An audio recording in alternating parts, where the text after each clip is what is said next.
I'd firstly like to apologize to anyone who had autoplay on after my last video and the jump scare I probably gave you. I'll make sure the volume is adjusted properly on this video. So, thank you for sticking around. In my last video I talked about clearing out my physical space, getting rid of clutter, resetting my environment, and just trying to breathe again in my own home, and this video is kind of the next chapter of that. Because once the space sort of started to clear out, I noticed that things slowly were changing. I started leaving the house again, I started doing things again. Not huge, dramatic, life-changing things, just life things. Redecorating rooms, rearranging corners, putting things in places that made more sense for them to be.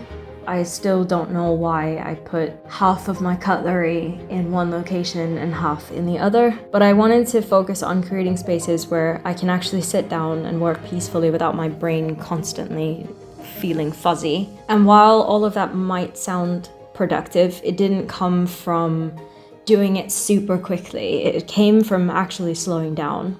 Something I've learned over the last few years is that burnout doesn't always look like exhaustion, where you're molded into the sofa. Sometimes it looks like just being completely frozen in the stage of your life that you're in now, knowing what you want to do, but feeling like you don't have the capacity to start. And for a long time, I told myself that I didn't have time.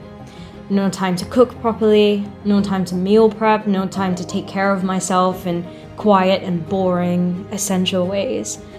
But the truth is, I just didn't have the energy. Lately, I've been intentionally making time for things I didn't have time for before. Making tea in the afternoon and actually sitting down to drink it, not looking at my phone, not looking at emails, meal prepping simple meals, nothing fancy or anything, just making sure that I'm getting the nutrition that I need. Taking small steps like heating up leftovers instead of skipping meals completely or grabbing something random, or telling myself that eating a breakfast bar is enough to get me through the day. And none of this is aesthetic or perfect, it's all messy and it's good enough. There's a quote from Mel Robbins that's been sitting with me a lot during this season, and she said that that's the problem with so many adults. We're all focused on getting it perfect instead of trying. Whatever happened to good enough?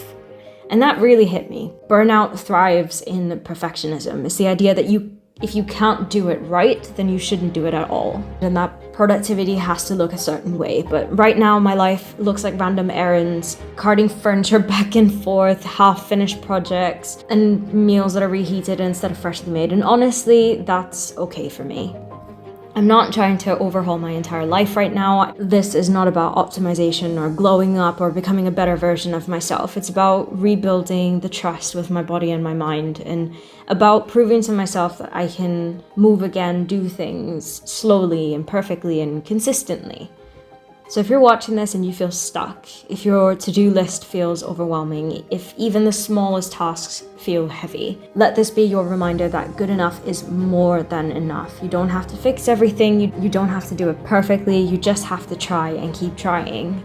So my goal for the next week is to just start doing something, even if it's not done in the most perfect way, just to start doing something. And then I can make it perfect later. Thanks for being here, and I'll see you in the next one.